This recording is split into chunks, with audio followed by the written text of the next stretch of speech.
From the East and the West, you've heard others, but now you've tuned into the best. This is a Prime Wave Media production.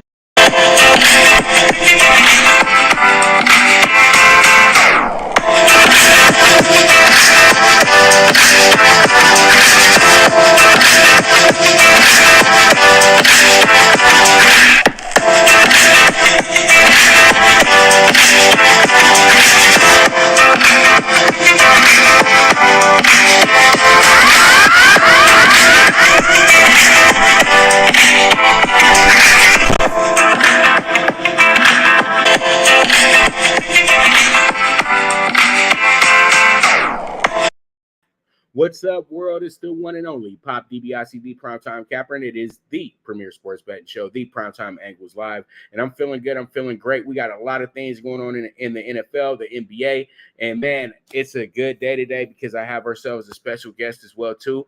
The fourth best quarterback all time in Tampa Bay Bucs history, and the number one all-time Tulane quarterback, my man, the real Shaun King. The original Shaun King. What's going on, brother? How's everything?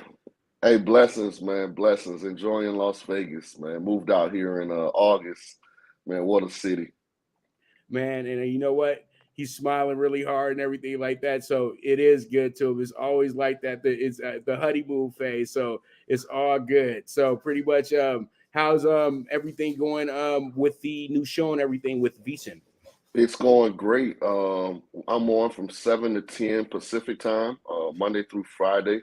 That's PM on a show called The Nightcap on the VSiN network, VSIN. You can download the app and listen for free, or you can pay the membership and see the video. Or if you have YouTube TV, the premium version, we're also 24/7 on YouTube TV. So things are going good, man. All right, well, man, I love it. And you said nightcap. That's always what I say when I put out that final race on Twitter. Is the nightcap. I love that.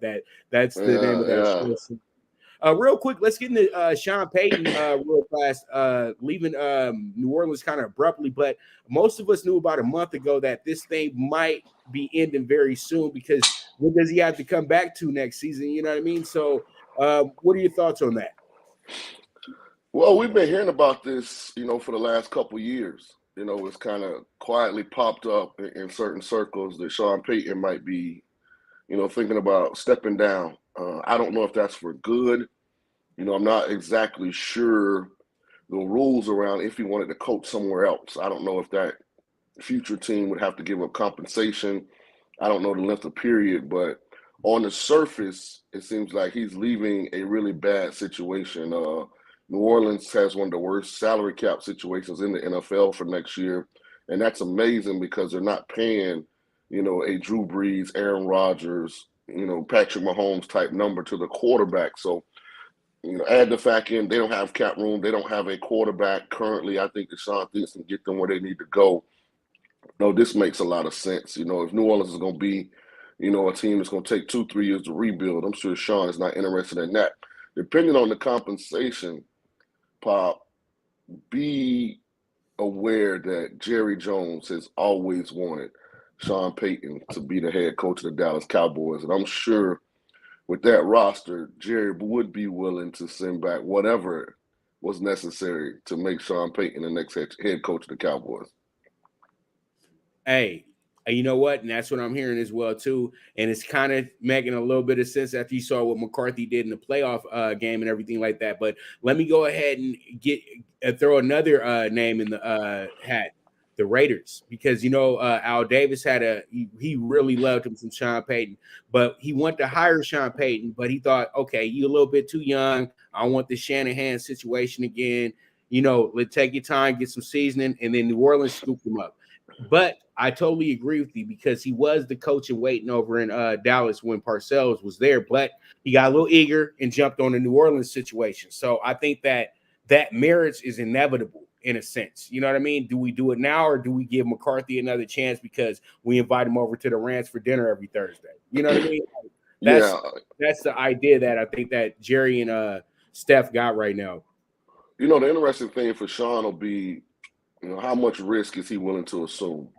Right. I think there's a lot more risk when you look at the Raiders roster as far as, okay, how far away they are from being a AFC title contender.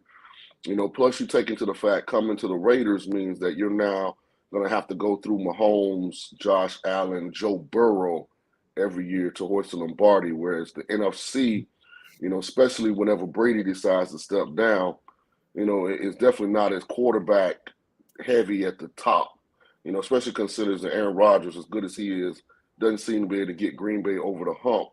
So I just think the path to the Super Bowl, at least in the near future, is going to be easier coming from the NFC than it is if you go over to the other side.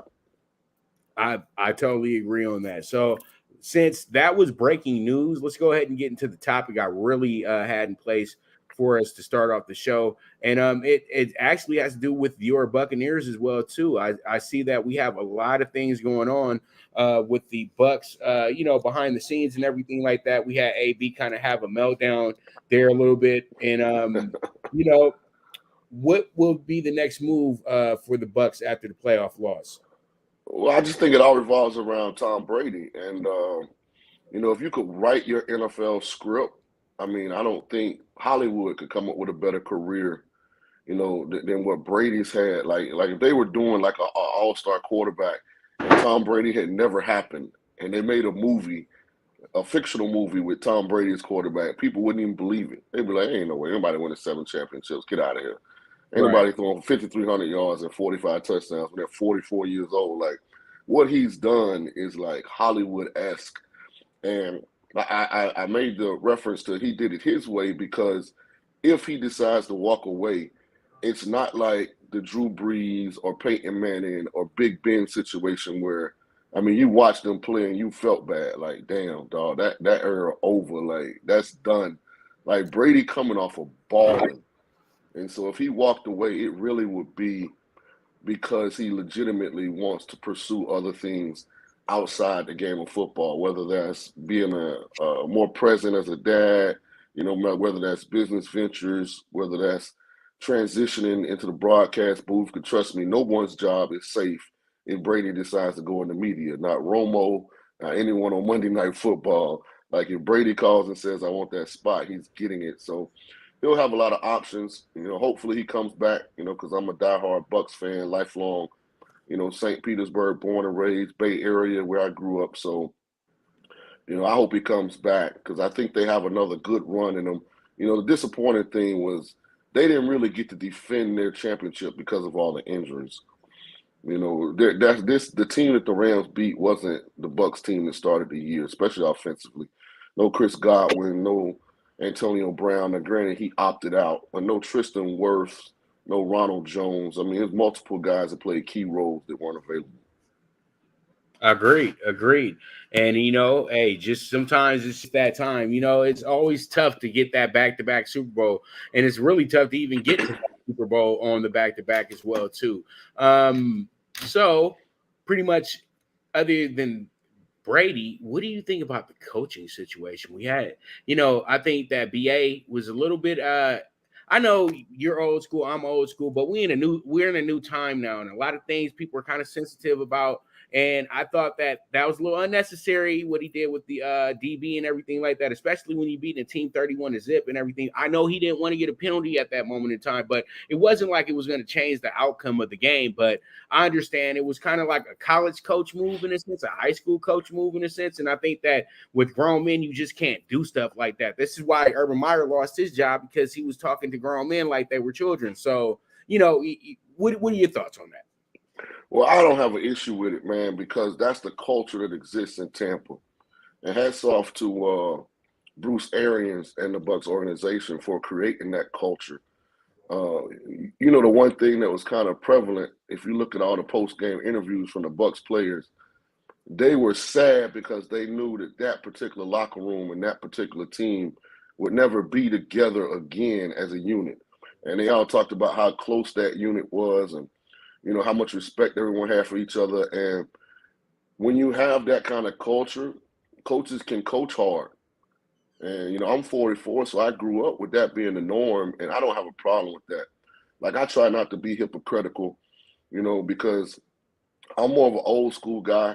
when it comes to discipline, accountability, and all those things. And I just think I would be a hypocrite if I then turned around and because that was caught on TV, lambasted Coach Arians or, tried to play the national narrative. He didn't place his hands on that young man because out of disrespect. He did it out of disappointment because they talked so much about being great teammates, about not being selfish, about not being individualistic with your actions. And, he's trying to send a message. It actually hurt them, in the divisional round. I thought Shaun Hockley had a terrible, terrible game. The personal foul that he called on Tom Brady was ridiculous. The personal foul he called on Ndamukong Suh was ridiculous. But I did think that Levante David sent a bad message by throwing his helmet on the side. So you see there were some things going on internally that Coach Arians was trying to get corrected, as far as not becoming complacent from the teammate standpoint, because when you do things like that, it impacts the team. And I'm not trying to get long-winded, Pop, but I'll close with this. I'd rather see what Arians did happen than what's starting to permeate the NFL. And that's us watching games in critical moments and guys doing stupid, selfish stuff and the whole staff being afraid to even yell at the culprit, to even address it. Like, I just think that's bad for football. Listen, if you make a mistake, you got to own it. Like, you tell your kids all the time, actions have consequences. And you screw up, it's a consequence that comes with that. And when players get to the point where they're above, those consequences, I just think that's a dangerous narrative to be out there. Agreed. Because it's great to hear your take on it because, Shannon Sharpe was he was very adamant about his stance on it. He even brought up a situation when he with a family member and everything like that. But I've heard Shannon say that story like 3 times before as well, too, in other situations. So, I know that. And Pop, I love Shannon. Shannon went to HBCU. His coach don't grab him before. Who Shannon think he playing with? and I think it's different levels to it. He was about to get a personal foul. I think the coach grabbing you and pulling you away from that is different than the Washington football team on the sideline, old boy, little boy you in the head. Like, I think it's different levels to the contact thing. Shannon get animated. He up there with Skip, He got to create topics. But he went to HBCU. They don't grab him by his nappy hair before. Right. Man, too funny.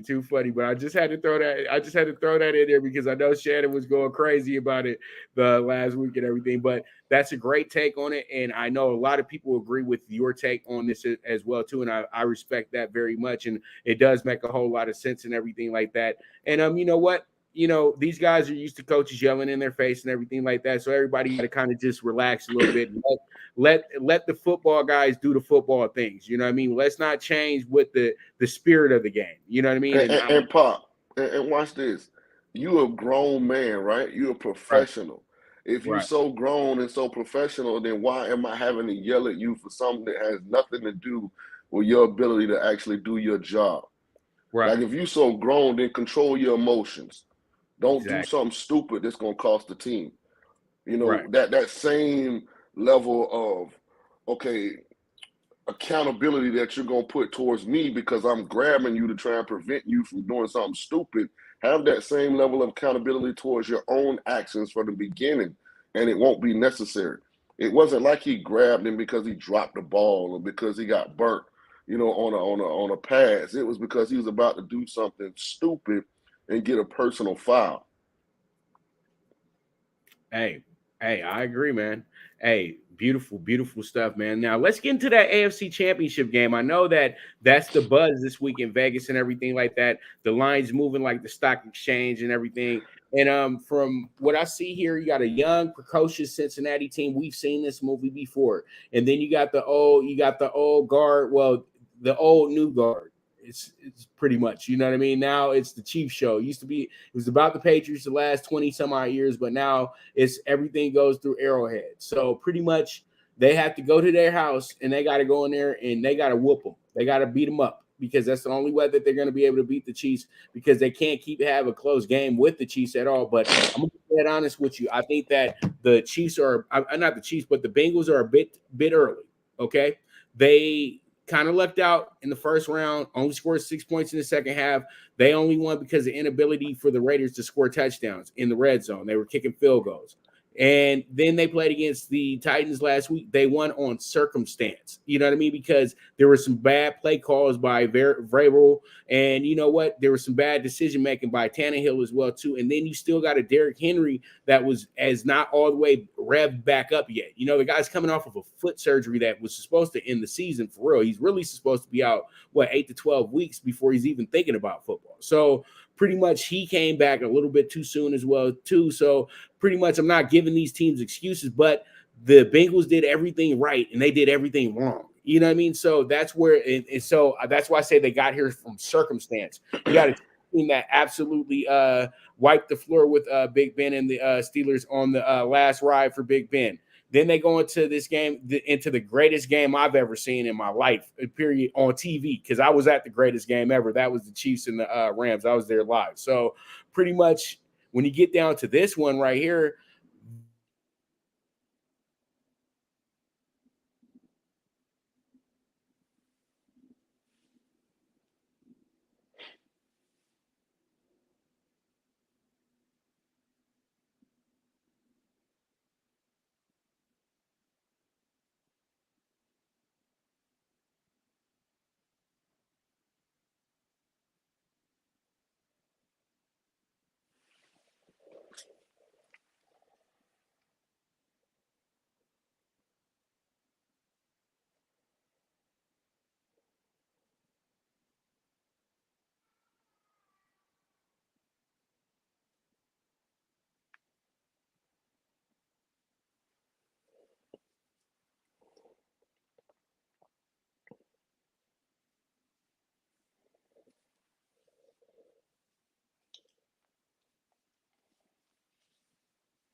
all right, we're back. Okay, We're back.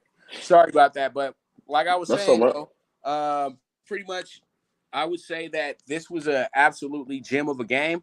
And so, man, it didn't matter. To me, I already said whoever wins this game is winning the AFC, and it looked like the AFC Championship, Shaun. So what are your thoughts on that game? Well, first of all, shout out to Josh Allen and Patrick Mahomes. I truly believe that Patrick Mahomes may end up being the greatest quarterback ever. Like when you design a quarterback, I don't know how you design one better than him. I mean, he has as good an arm talent as anybody in the league right now.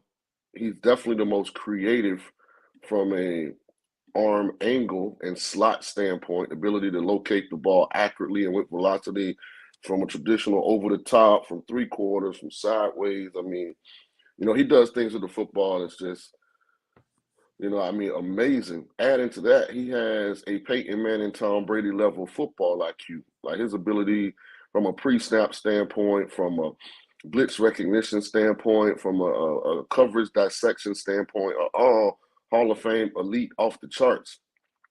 From a leadership standpoint, I mean, have you ever looked at Patrick Mahomes in a Chiefs game and not felt like you're shouting about to go get this done? Like he just has that personality, that charisma, that demeanor. And when I say greatest ever, it's because he has the one thing that guys that throw the ball like him generally don't have, and that's the ability to beat you with his feet and to do it consistently. And when you have a talent like that, generally you get somebody that underachieves. Like I truly believe, like Big Ben Roethlisberger left a lot of meat on the bone. When you look at the talent he was surrounded with in Pittsburgh, you probably wanted more. Same thing in my opinion is going to be said with Aaron Rodgers. When this is all said and done, only getting the one Super Bowl being one game above 500 in the playoffs, being 500 at home in the playoffs. I mean, you're going to look at Rodgers and be like, he was talented, but he didn't really get it done. And then you get to Mahomes. Mahomes in year 4.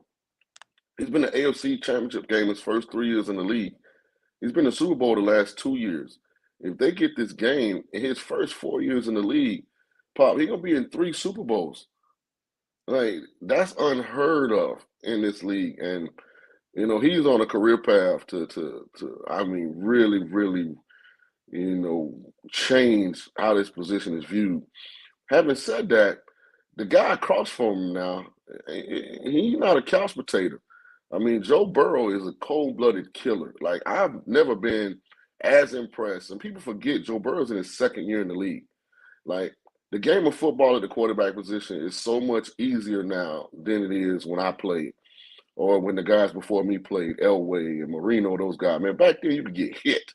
I mean, hit. Like all this, oh my gosh, ref, he touched my helmet, with his pinky. And the ref throw like a penalty flag. Like they used to be able to take 2 steps, pick you up, drive you into the ground, and you had to get back up time and time again and go and perform. And I hate that Ryan Tannehill wasted that performance by the Tennessee Titans D-line, but they were exceptional, and they hit Joe Burrow. I mean, in a way that you just don't see in today's game.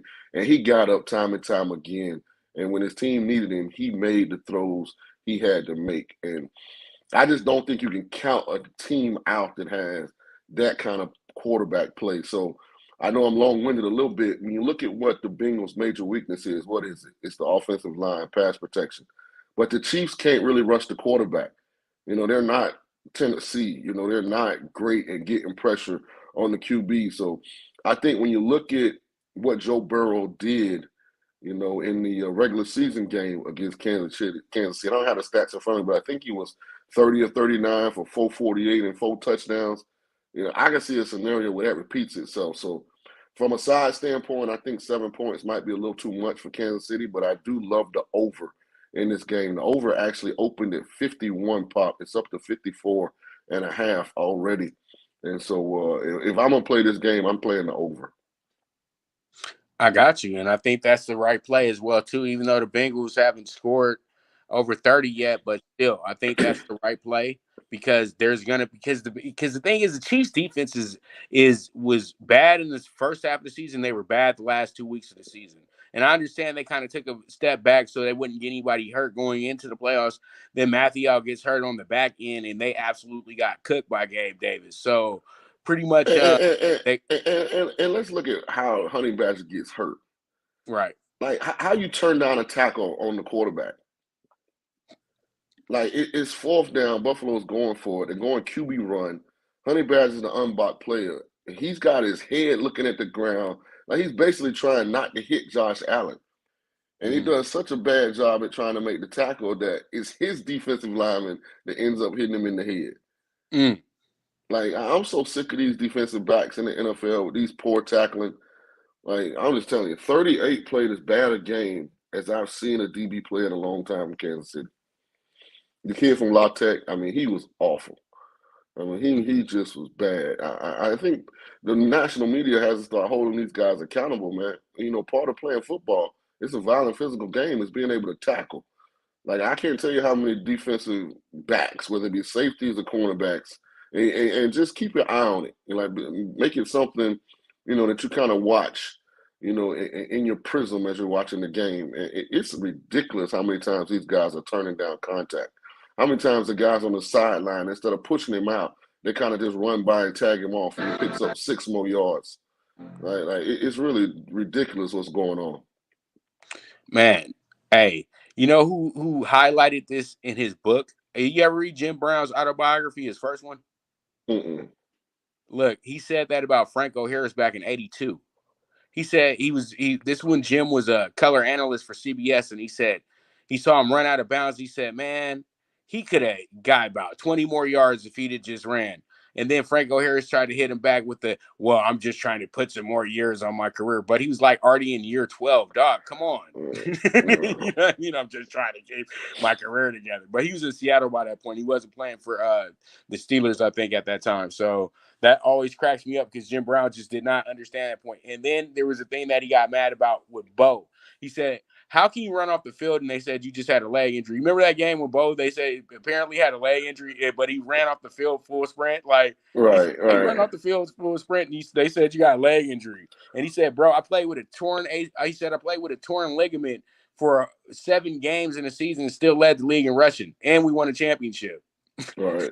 You know, we didn't have no big highlighted story about it or any of that stuff. It just was, it is what it is. So that's why it's like such a different game from back then, because I know that they're so big and physical nowadays, but you are right, though. It's like, it seems like nobody wants to really take the contact and everything. And that's what the problem was for the Chiefs at the first half of the season, second half of the season. And I think that the Bengals defense was always the defense that I really didn't trust this year, but they've been so good in this playoff, though. I'll give them their props. It's a no-name situation, but I like defenses like that don't need a superstar to really be able to be a full unit. You know what I mean? Because there's like the Rams, they have to live off of Ramsey, Donald, and Miller, and then everybody else plays into that. But when you have a full unit like Buffalo and Cincinnati, you don't need somebody to be the big superstar, the big money man that everybody's talking about. You guys are a full unit. You guys just do what you got to do, and you guys win games. That's it. And here's what Cincy does, and here's why I highlighted the fact that 38 played so bad and that Honey Badger got hurt because he turned the tackle down. Let's keep it 100. Like, I don't want to see anyone get hurt. Honey Badger got hurt because it almost looked like he's afraid to attempt to tackle Josh Allen. Just keep it 100. And the reason I say that is because the Bengals make you tackle in space. You know, as good as Tennessee played on defense, their big plays came kicking the ball out to Jamar Chase on a one-step, pass play as a reaction to a blitz by Tennessee. He makes the cornerback miss. He's up the sideline. Like, when you look at that game, that's where those young guys in Tennessee really excel. And, I think that's going to be a problem for Kansas City. And I think since he's confident, I think they're going to be able to put up points. Of course, beating Mahomes, I just called him, in my opinion, I think he's on an arc to be the greatest ever. I don't know if they can actually win the game outright, but I do think they're going to be productive offensively, and I think it's going to be a more competitive game than people think. Add in, that kicker got ice in his veins in Cincinnati. He's legit. So, even series drives that stop, I think they're going to get points. Agreed. I can't wait, man. It's going to be an awesome game. Now, this game's going to be in my neck of the woods, and this is going to be over at the beautiful SoFi Stadium. And we got the oldest rivalry in pro sports when it comes to, anything. And that's the San Francisco 49ers and the Los Angeles Rams. And the Rams have a little bit of an issue here. Hey, Poppy is in town, and they wear red and gold. And they beat them 6 straight times. And they just beat them recently, the final game of the season. And the Rams, they spotted the Rams 17. And now here we go. You're back in my house again. And a lot of people don't know this. They've actually ruled it in LA too. I think they've lost one time in LA. One time since they came back. And I think that they probably lost one time since the last time the Rams were playing in Los Angeles as well, too, because you have to remember, them used to be them bad Channel 2 games out here for us LA kids. Like, well, when the Raider game, well, we all go cut on the Raider game. But,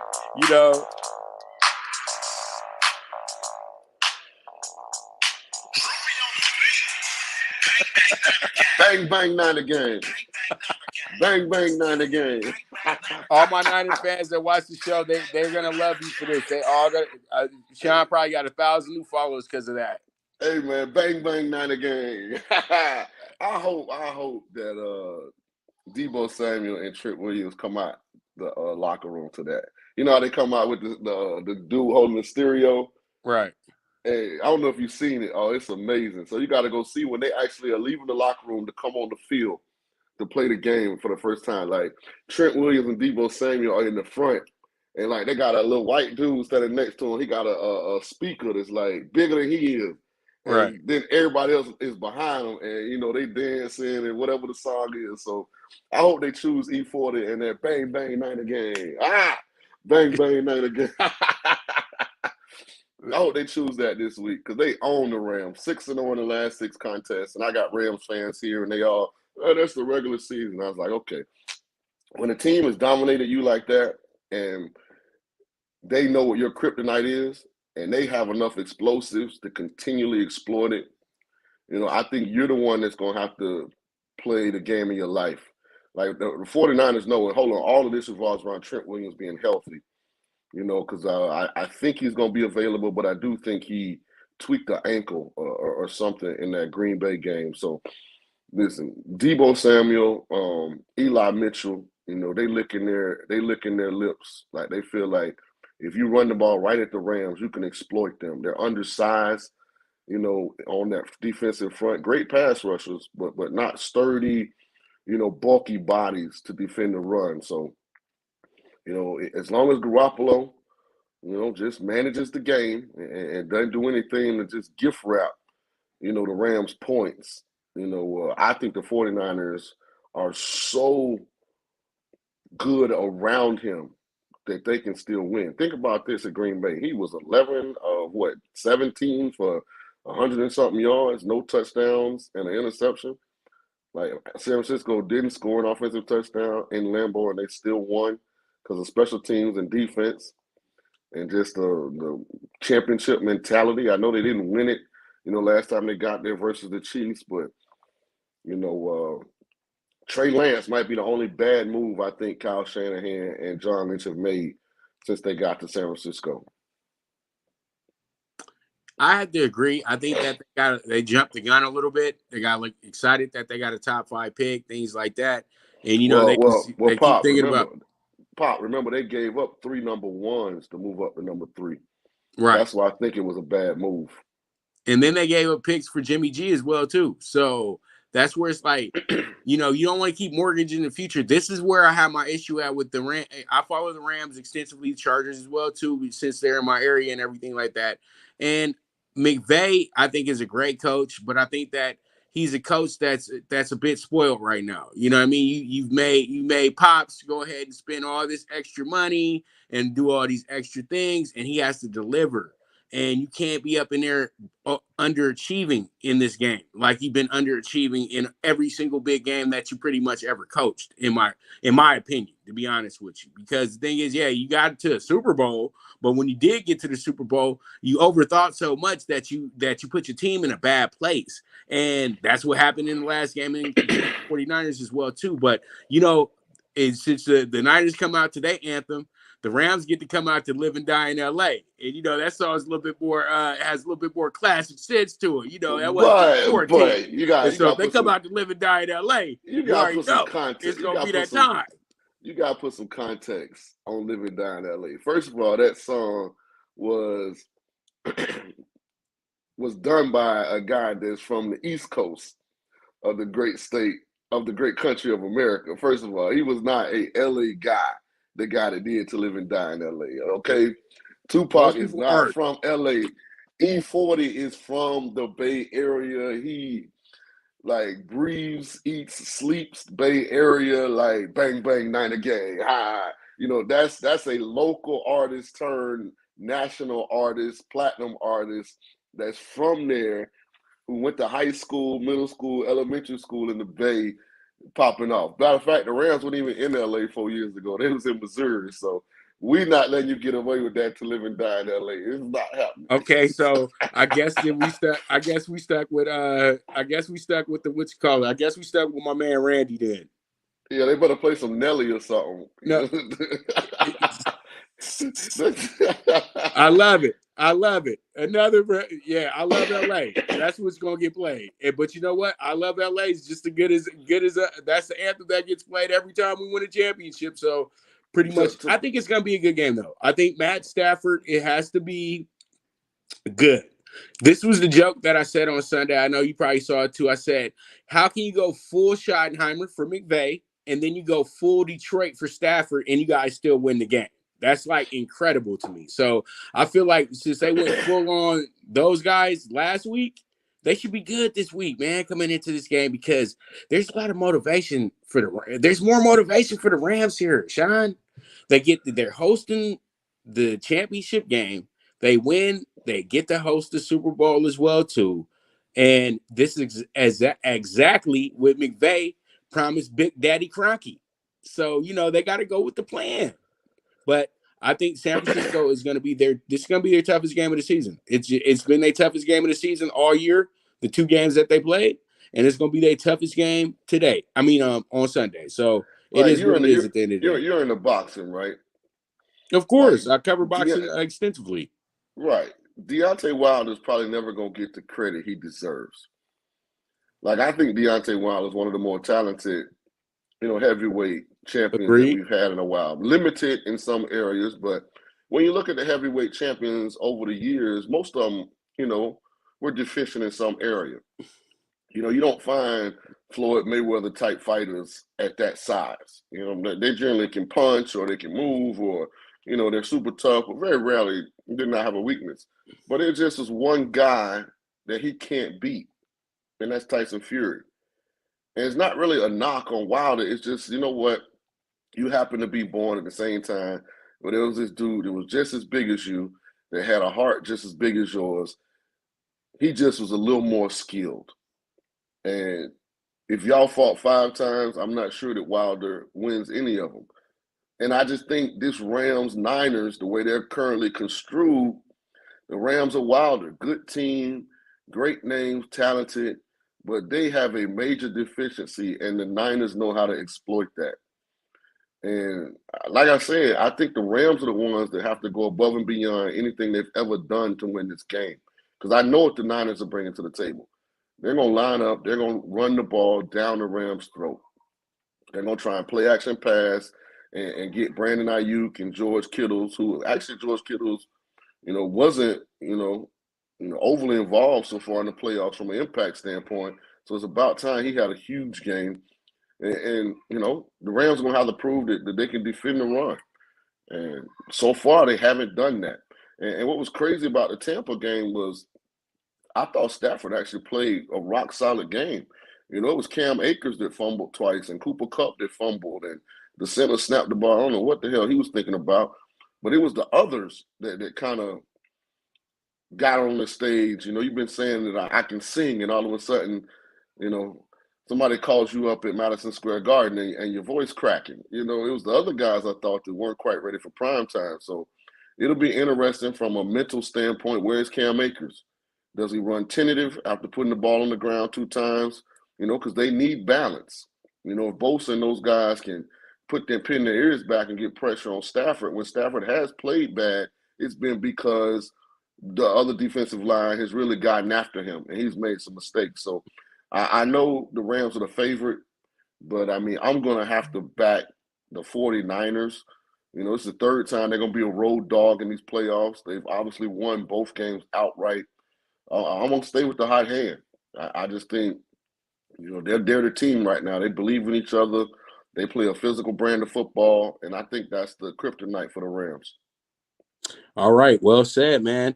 All right. I got one more thing for you, and then we can go ahead and wrap this thing up because we're going to wrap up as soon as me and Shaun get done with the interview. Since I'm having my little issues, I got to get back and get that fixed. But, I'll have Talkin Tickets tweeted out for you guys in about 30 minutes or so, but I got to get the situation fixed where I'm at. So let's go ahead and get into which coaching vacancy is the best landing spot. So let's just say Coach Shaun King has some offer. He gets offered by everybody. What's your landing spot, and what's the best landing spot for any coach that's in the mix to get a job? Well, I don't have the list right in front of me, and I think we're going to talk this Wednesday on the nightcap. But if I'm not mistaken, the teams with the worst cap situation are Giants and Saints. So I would eliminate those 2 teams right off the rip. I don't want to go anywhere where we can't acquire, the pieces we need to fill our deficiencies. I think the teams with the most cap space are Jacksonville, Las Vegas, and then I think you got a group that's kind of in the same little, like Minnesota, Denver, like a couple of those teams are like in the same little area, have cap space, not a bunch of it, but they're not, in dire situations. So For me, number one would be Las Vegas. But it'd only be that if Mark Davis and whoever he decides to hire as GM, I want to know who that is, give me the authority to move on from Derek Carr. I just think when a quarterback has been, in an organization through multiple coaches, I think Carr's, 7, 8 years in the league, and I'm still questioning whether he's the guy. Sometimes it's best for him to go somewhere else, but I know it's going to be best for me. Because I think you should have done enough in 7, 8 years starting somewhere for them to know, that you're that dude. And the fact he hadn't done that, that'd be very important to me. I think the team that's most ready to be successful is Denver. I think defensively they have a lot of good pieces. Offensively, they've got Jerry Jeudy, Cortland Sutton, Javonte Williams,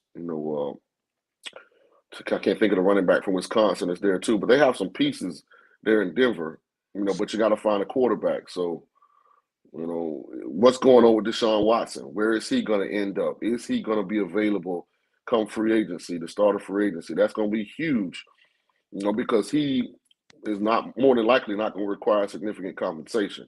If you're trying to get Russell Wilson or Aaron Rodgers, I think they're going to be available, but you're going to have to give something, significant back. So to answer your question, I think the Raiders will be number one on my list. Bunch of cap space, good young defensive line players, led by Max Crosby, elite tight end Darren Waller. So I think they've got the pieces, if I trust my ability to evaluate and add the things we need. So they'll be a little ahead of like a Jacksonville for me, which I think, is very, very barren from elite talent on that roster. So although you got a lot of cap space, you got to convince guys to want to go to Jacksonville. All right. So, and my advice is if you're a young coach and they're trying to give young coaches a job, if you're an older coach who's been seasoned in this league and you're really good at doing what you do, avoid Jacksonville and Houston at all costs. But if you're a young coach that's anxious and you want to be a head coach, though, that's the perfect landing spots for you, because I think that these teams that that have these young quarterbacks and they're kind of irrelevant. And they need these younger coaches to kind of build something for them, because this is something that did nobody want. You know what I mean? So you either 50-50, you either going to be really bad or really good. It does, but you're going to have an opportunity. You know what I mean? And so I think that if you're a young coach, Jacksonville will be a good choice because you have quarterback to run with. And Houston will be a good choice because you have a team that you can actually build up. And I think that you'll have patience from the front office as well, too. And we didn't mention Miami, but, Miami's got a lot of pieces. You just have to be comfortable with, how much control you're going to have over, moving forward with Tua. Because it seems like that was what was, creating all the tension, with Flores, and Chris Greer, the GM and the owner, is that Flores didn't want to go forward with Tua, and it seemed like, they were, in Tua's corner. So, you have to be honest with yourself about those kind of situations, because if you get there and you don't have clarity on how that's going to be handled, it's going to be something that, weighs you down, your entire tenure there. I agree. I totally agree. All right, so pretty much, man, Shaun, I thank you so much. We actually went over. I thought I was gonna have you about for 15, 20 minutes, but man, I had you pretty much for a whole show. Now, everybody, don't worry about anything. I'm just having some technical issues over here. I want to finish up the interview because we're already live. So you guys, all the things that you're waiting for, you're still gonna get. I have that CBB PrimeTime PK6 and that NBA Super High Five out for you guys today. Big odds, as you already know, Shaun. And pretty much you guys be on the lookout for that. I'll be back tomorrow. I should have Mike Abadir here with me as well, too. Any parting words? And also, hold up before I let you go. Make sure you hit up Jeff Dawson from ECSI, Shaun. He wants you to come on to his show, and just like mine, and come over here and talk and shoot the stuff with him about the sports betting and the little topics and everything like that. So hit my man Jeff Dawson up at EC Sports Invest, and you go ahead and get situated with him. He made sure to hit me up and let me know to put out that olive branch for you and everything. Can you put my Twitter, if you don't have it, at Real Shaun King? And tell him to hit me in the DM, and then I'll go ahead and I'll text that to him, or I'll just tell him. I think he already has you on there, so I'll just have him go ahead and DM you. Okay. All right, cool. All right, All man. right, Enjoy so your you weekend, guys. man. Enjoy the games, man. Thanks for having me on. To all your followers, yeah, man. Pop, he good people, man. So next time you're in Vegas, hopefully you're gonna get here for the Thurman fight. Let me know. We definitely have to go and chop it up. Oh yeah, most definitely, man. I'm coming to see you first, brother. Don't All worry. right, that's what's up. Hey, y'all. I'm coming to take over Shaun's show, so don't even trip. I'm gonna be in Vegas, and the nightcap featuring Pop DiBiase tonight. Like, what happened to Shaun? Come on, man. We ready for you. We ready for you. Hey, man, if you haven't been to Circle, man, Circle is a magnificent Oh, sports I book, love man. Circle. Yeah, it's unbelievable. So we right there. The studio's right there next to Circle. Big glass, wall on the back, so we can watch the game, see the book. So, all right, man. Enjoy your week, and thanks for having me on. Oh, brother. Hey, it's always a pleasure. You have a good one, man. All right, y'all. As I always say, you guys be good. Bet with, as I always say, bet with your head, not with your heart. And the movement is moving, and I'll be back to you guys tomorrow. Hopefully, everything will be back in accord. So sorry about the technical difficulties, but you guys are the absolute best. But I'll be back tomorrow for you guys, and I will have out those plays for you in a moment. But you guys have a beautiful day, and this is the Premier Sports